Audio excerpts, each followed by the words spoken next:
నిజంగా ఉదయం చూస్తూ ఉంటే టీవీలలో చూస్తూ ఉంటే అదే అనిపించింది. రాత్రంతా దొంగలు వచ్చి ఎక్కడ కొడతారని గతంలో పూర్వకాలం దొంగల కోసం కావాలి ఉండేవాళ్ళు. కానీ ఇప్పుడు ప్రభుత్వం ఎక్కడొచ్చి మీద పడి మమ్మల్ని కొట్టేస్తుందని భయంతో ఈరోజు బతుకుతున్న పరిస్థితి ఈరోజు రేవంత్ రెడ్డి గారు తీసుకొచ్చారు. కేసీఆర్ అంటే ఒక భరోసా, కేసీఆర్ పాలన ఒక భరోసాగా ఉన్నామంటే ఈరోజు ఈయన వచ్చిన 9 నెలల్లో ఒక రకమైన రాక్షసానందం పొందుతున్నాడేమో అనిపిస్తుంది. మీరందరూ ఏడుస్తుంటే బాధపడుతుంటే దాంట్లో ఆనందాన్ని పొందుతున్నాడేమో.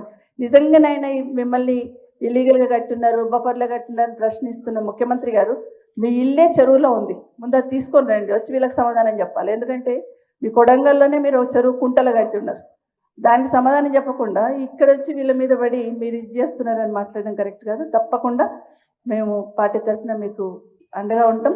అర్ధరాత్రి అయినా కూడా మీరు ఫోన్ చేసిన మా బాబు ఉంటాడు, నేను ఉంటాను, పార్టీ తరఫున హరీష్ రావు గారు ఉంటారు, కేటీఆర్ గారు ఉంటారు, అందరం ఉంటాం.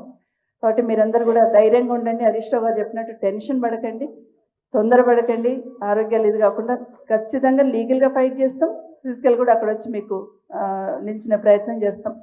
బుల్డోజర్ వచ్చింది ఏదైనా వచ్చిందంటే ఆ బుల్డోజర్ కన్నా ముందు మేమే ముందు వచ్చి నిల్చుంటాం, టెన్షన్ పడకండి అని కూడా మీకు అందరికీ మరొకసారి తెలియజేసుకుంటూ, లీగల్గా కూడా మా అడ్వకేట్స్ మా సోదరులు సోదరిమణి కూడా ఉన్నారు, వాళ్ళు కూడా మీకు నంబర్స్ ఇస్తారు.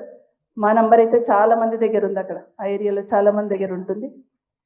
సో ఎప్పుడున్నా మేము భరోసా ఇస్తాం. మీరు కూడా 10 మందికి ధైర్యం ఇచ్చే ప్రయత్నం చేయండి. ఎందుకంటే నిజంగానే అన్ని పర్మిషన్స్ తీసుకొని కట్టుకున్న వాళ్ళకి ఇంత అరాచకం చేసే ప్రయత్నం చేస్తున్నారు. ఇంతకుముందు హరీష్ రావు గారు చెప్పినట్టు నిజంగానే పైన వాళ్ళ పెద్దలన్నా స్పందించాలి. నాకు ఏమర్థమైందంటే కేసీఆర్ గారు బాగా చేస్తున్నారు, ఒక ఇమేజ్ తీసుకొచ్చున్నారు హైదరాబాద్కి తెలంగాణకి.